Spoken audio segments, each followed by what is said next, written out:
हर हर महादेव, जय जय श्री महाकाल। बाबा बजरंगी तबीयत कर दे चंगी। क्या हुआ भाई खान साहब, तुम्हारी धमकी कहाँ चली गई? बाबा बजरंगी तबीयत कर दे चंगी। आज तारीख है बेटा 21 और बाबा तुम्हारे पिताजी पूरे उसमें घूमे हैं, बाकी आपका पता नहीं लगा। आतंकवादियों तुम दिखाई नहीं दिए, और आतंकवादियों तुम्हें पहले बता दें, तुम्हारी धमकी से डरने वाले नहीं, पंकज मिश्रा नाम है हमारा। बाबा बजरंगी तबीयत कर दे चंगी। जब से जन्म लिया है तब से देश और धर्म की सेवा कर रहे हैं, और तभी से देख रहे हैं कि आपकी जिहादी मानसिकता, आतंकवादी मानसिकता के खिलाफ हम खड़े हुए हैं और इसी पे कार्रवाई कर रहे हैं। तो कई लोगों के अंदर मन में प्रश्न आ रहा होगा कि हमें धमकियां क्यों मिलती हैं। तो फिलहाल तो 2 बार हमें धमकी आई है, बड़ी धमकी। एक धमकी आई थी केनिया से धमकी आई थी, तो उसने कहा कि मोदी के भक्त बन रहे हो, ये कर दूंगा, बड़ी गंदी गंदी उसने बातें बोली। तो 14 पन्ने की फाइल बनी थी जो हमने प्रशासन को दे दी, वहाँ SHO साहब को दे दी। केनिया की धमकी के बाद अब ये सऊदी अरब से जो भी ये दुबई से इसने धमकी दी हमें। खान साहब कह रहे, खान साहब बोल रहा हूँ। तो इसकी धमकियों से, बच्चे की धमकियों से कोई डरा नहीं, खुला घूमे सब, और बाकी इन्हीं के दर्शन नहीं हुए। तो ये गीदड़ भक्ति धमकियाँ मत दिया करो बे, मर्द वाले काम करो, ऐसा करो जो कह के कर डालो नलायकों। और इन नलायकों से, इनकी धमकियों से डरो भी मत, क्योंकि अगर एक आधा देश धर्म के लिए मर जाएगा तो बेटे कोई बात नहीं, बहुत वीर आएंगे, डरो मत। मरो देश और धर्म के लिए, हमें मरना है देश और धर्म के लिए, कुछ करना है हमें देश और धर्म के लिए। तो अब हम आपको बताते हैं कि ये धमकियां हमें शायद जो हमारा अंदर अंतरात्मा कह रही है। तो हम पीछे जाते हैं, बहुत पीछे जा रहे हैं। तो हम प्राइवेट स्कूल की तरफ से जाते हैं। पहले हमारे माता पिता ने, बगल में ही स्कूल था, तो वहाँ प्राइवेट स्कूल में हमारा एडमिशन करवाया। तो वहाँ से बगल में नियर मुस्तफाबाद पढ़ता था, और भी हमारे मोमडन भाई आते थे।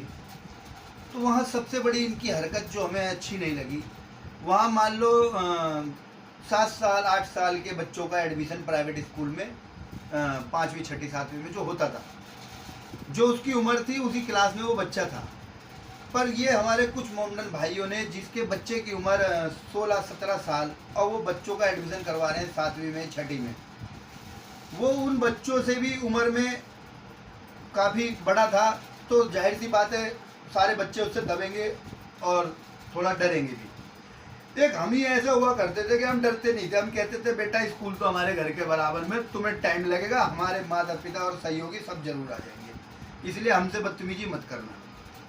तो वो इस घबराहट के मारा हमसे बदतमीजी नहीं करते थे। पर उन्होंने कोई भी स्कूल की मैडम नहीं छोड़ी, जितनी भी कम उम्र की मैडमें जाती थी सबको वो छेड़ देते थे। और बहुत से तो ऐसी नालायक हरकत करी कि जहाँ से मैडम का घर भी देख लिया, और जहाँ से मैडम आती थी, मैडम के पीछे पीछे वो आती थी। तो स्कूल प्रशासन भी बड़ा परेशान हो गया कि भाई इन बच्चों ने, और उनका कुछ का नाम भी काटा गया। तो थूए तुम्हारे जैसे टीचरों पे, टीचरों पे कि थोड़े से पैसों के लिए बच्चों का भविष्य का नाश करते हो। भाई उसकी उम्र तो देख लो, तुझे किस क्लास में बैठाना चाहिए, किस क्लास में नहीं बैठाना चाहिए तुम्हें पता नहीं होना चाहिए।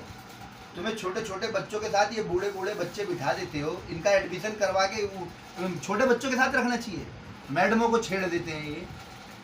फिर कुछ स्थिति ऐसी आई, 8th क्लास के बाद हमने वहाँ प्राइवेट स्कूल छोड़ दिया, तो हमारे पिताजी ने हमें सरकारी में करवाया। सरकारी में जो हमने दृश्य देखा, पूछो मत। सरकारी का दृश्य तो और भयानक। वहाँ भी एक क्रिया चल रही थी। वहाँ हमारे जो बच्चे हैं, जो अच्छे अच्छे घर के बच्चे हैं, उनको जो है ना किसी दूसरे बंदे से पिटवा के फिर जाके खुद हित्ती बन के जाएंगे, किसने मारा हमारे भाई को, और पता लगा उसकी बकरी बना दी। बकरी बोले तो मतलब उसकी मुर्गी बना दी, मतलब उसको उसके धन माया से, हर चीज़ से उसको जो है ना इस्तेमाल करने लगे। और वो सोचता ये तो हमारे भाई हमारे बहुत काम आए, और ये पिटवाने वाले भी वही और तुम्हें खाने वाले भी वही। ये इनकी राजनीति थी बहुत तगड़ी।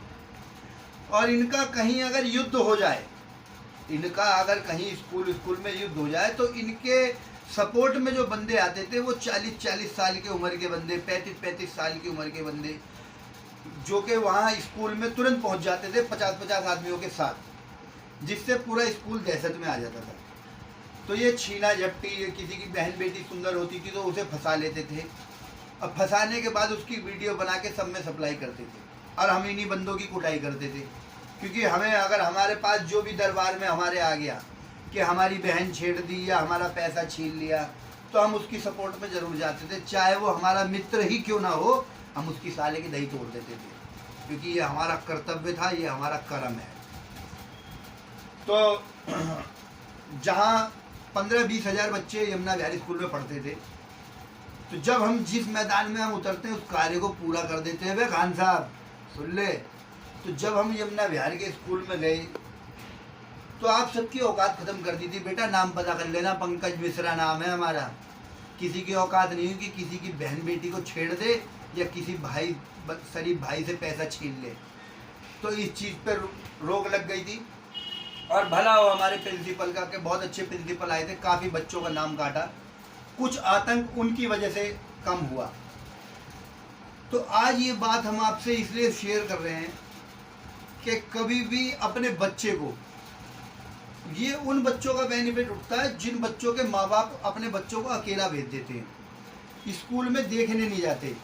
तो आप कम से कम स्कूल में जाएं, अपने बच्चों की, अगर आप रोज़ नहीं जा पा रहे तो हफ्ते में 1-2 बार ज़रूर जाएं, अपने बच्चे की स्कूल में पूरी जानकारी लें कि आपका बच्चा क्या कर रहा है, आपका बच्चा किसी तकलीफ़ में तो नहीं है, या कोई आतंकवादी जैसा कोई आपके बच्चे को डरा तो नहीं रहा, पैसा तो नहीं छीन रहा, या ब्लैकमेल तो नहीं कर रहा, किसी कारणवश किसी उसमें फंसा दिया हो। क्योंकि देखो ये इनके पास बहुत तरीके होते हैं फंसाने के, और जो इनके एक बार फंसावे में आ गया तो समझ लो उसकी तो जीवन ही खराब हो गया। तो ये वो बच्चे फंसते हैं जिनके माँ बाप अपने बच्चों पे ध्यान नहीं देते। तो कृपया करके सबसे विनती है कि अपने बच्चों पे ध्यान दें, स्कूल में उन्हें छोड़ने जाएं और जब आते समय स्कूल से उन्हें लेके आएँ। कृपया करके आप घबराएं ना। कहीं भी आपको कोई दिक्कत परेशानी आती है तो प्रशासन को सैल्यूट है, प्रशासन पूरा सहयोग देता है। पर प्रशासन सहयोग कब देगा? प्रशासन सहयोग जब देगा जब आप प्रशासन का सहयोग लेंगे। जैसे कि एक हादसा अब आपको बता देते हैं। एक फ्लाईओवर बनाया यहाँ पार करने का, हसन अहमद ने बनवाया था। तो उसमें जो पार करते हैं तो शाम के टाइम तो उसमें पैसे छीनते हैं, क्योंकि सब क्रिया इन्हीं की है, परमात्मा बचाए। शाम को पैसे छीनते हैं, दिन में बच्चों को छेड़ते हैं। तो उसमें जब लड़के लड़कियां जाते हैं तो लड़कियां, अब तो खैर उसने वो ग्रिल सी लगा रखी थी, वो हटा दिया। तो वो ग्रिल पे लड़के जो है ना पहले ही खड़े हो जाते हैं और लड़कियों को फंस के निकलते हैं।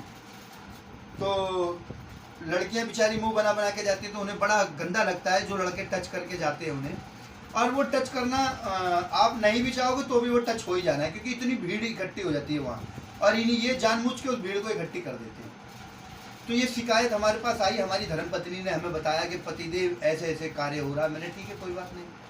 तो एक एप्लीकेशन हमने तैयार करी, प्रशासन को हमने एप्लीकेशन दी, प्रशासन ने बहुत अच्छा सहयोग दिया। तुरंत हमें कुछ पुलिस वाले कार्रवाई करने के लिए वहाँ मिले और उन्होंने उन जो फालतू के लड़के थे उन्हें पकड़ के उनको बंद करा और उनके माता पिता को थाने में बुलाया कि स्कूल टाइम पे आपका बच्चा यहाँ क्या कर रहा है। तो ये क्रिया हमने 2-4 दिन करी तो उसमें काफ़ी परिवर्तन आया, और अगर ऐसी ही क्रिया ये चलती रही तो परिवर्तन पूरा आ जाएगा। क्योंकि पापी जब तक पाप करता रहेगा, जब तक उसके ऊपर हम जब तक उसे हम दंड नहीं देंगे या उसके ऊपर हम कोई कानूनी कार्रवाई नहीं करेंगे, तो उसका उत्साह बढ़ता जाएगा, वो गलत काम करता जाएगा। तो गलत काम करने वाला चाहे भाई हो, चाहे पड़ोसी हो, चाहे कोई भी हो, आप उसे बर्दाश्त मत करो और उसके लिए आवाज़ उठाओ। तो कृपया करके खान साहब, बाबा बजरंगी तुम्हारी तो हो गई तबीयत चंगी, धमकी ऐसी झूठी धमकी मत दिया करो। दूसरी बात, सभी भाइयों से हमारी विनती है कि अपने बच्चों पे जो माहौल चल रहा है अपने बच्चों पे खास ध्यान दें।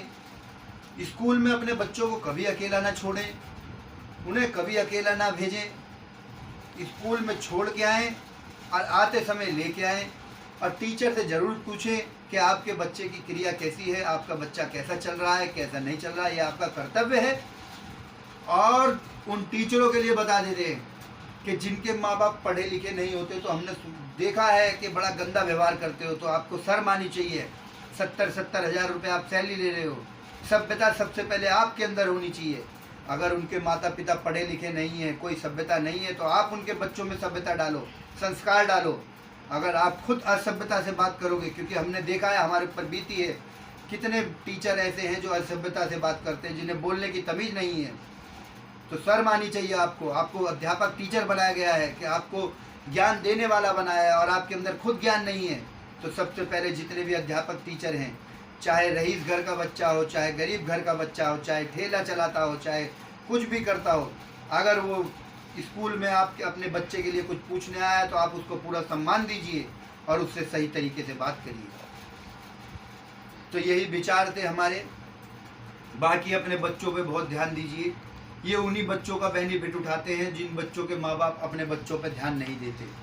अगर आज से ही आप अपने बच्चों पे ध्यान दे देंगे, तो इनकी औकात नहीं कि आपके बच्चे का बेनिफिट उठा दें। अपने बच्चे को कुछ ऐसा फ्रैंकली रखो कि आपको बच्चा सब कुछ बातें आपसे शेयर करे। हमारे माँ बाप ने हमें ऐसा, हमारी माँ ने ऐसा रखा, हमने अपनी माँ से हर बात शेयर करी, आज तक हमें कभी कोई दिक्कत नहीं है। कभी भी उन बच्चों के लिए अपने माता पिता से कभी कोई बात मत छुपाना, चाहे कितनी भी गलत बात क्यों ना हो, अपने माता पिता से जरूर शेयर करें। आप अपने माता पिता को बात नहीं बताते, उसी का कारण ये फायदा उठा लेते हैं। तो ऐसा कोई काम ना करें जिससे पड़ोसी या आपका दुश्मन उसका फायदा उठाए। कोई गलत काम ऐसा ना करें। तो देश और धर्म के प्रति ऐसा काम करें, जैसे अब्दुल कलाम और भी बड़े बड़े वीर थे जिन्होंने देश का नाम रोशन किया, स्वामी विवेकानंद जी। आप उन वीरों को ना भूलें और अपने बच्चों को अच्छे संस्कार दें। और टीचरों से हमारी विनती है कि जो एजेड बंदे हैं, इनको छोटे बच्चों की क्लास में ना भेजा जाए। और बाकी तो ये हम 20-25 साल पुरानी बात बता रहे हैं, तो सोचो इनकी सोच कितनी गंदी थी। सड़ सड़ के मरोगे, कीड़े पड़ जाएंगे, डॉक्टर साहब से भी ठीक नहीं होगा बदन। और सुनो है खान, अब हम तुझे बताते हैं, तेरी ख़त्म कर देंगे शान। सुनो है खान, तेरी ख़त्म कर देंगे शान। और तूने जो है ना गलत बंदा छेड़ दिया बेटा, और गलत बंदे से तूने गलत बात कर दी, और अब सुन उसका नज़ारा। प्रशासन से तू बच जाएगा, क्योंकि तेरा पता नहीं, अभी तक वो पता नहीं लग रहा तूने नलायक कौन कार्ड से फ़ोन करा था। सही उससे फ़ोन करा कर जो पता लगे हमें कि तेरा नंबर कहाँ है। समझ गया? खुल के सामने आया कर, ना मर्दों की तरह दुख का मत कर। और तूने, और जो धमकी तेरी तो खैर फिक्स हो गई, तो अपने नंबर से धमकी दिया कर, जिससे हमें मज़ा आएगा। खुल के आ सामने, और ऐसे खानवान की धमकी से कोई डरना मत भाई। बाबा बजरंगी तबीयत कर दे चंगी, वार ना जाए खाली और उसको कहते हैं काली। तो बेटा खान, तेरी ख़त्म हो गई शान। और सुन एक नया हमारे लिए, तेरे लिए, जय बाबा बजरंगी। नफरत है हमें तुमसे, नफरत है हमें तुमसे, तुम कैसे प्यार जगाओगे। नफरत है हमें तुमसे, तुम कैसे प्यार जगाओगे। यकीन है हमें, यकीन है हमें, तुम जल्द ही सुधर जाओगे। नफरत है हमें तुमसे, तुम कैसे प्यार जगाओगे। और यकीन है हमें, तुम जल्द ही सुधर जाओगे। जय जय श्री महाकाल, जय जय श्री महाकाल। हर हर महादेव। आदेश।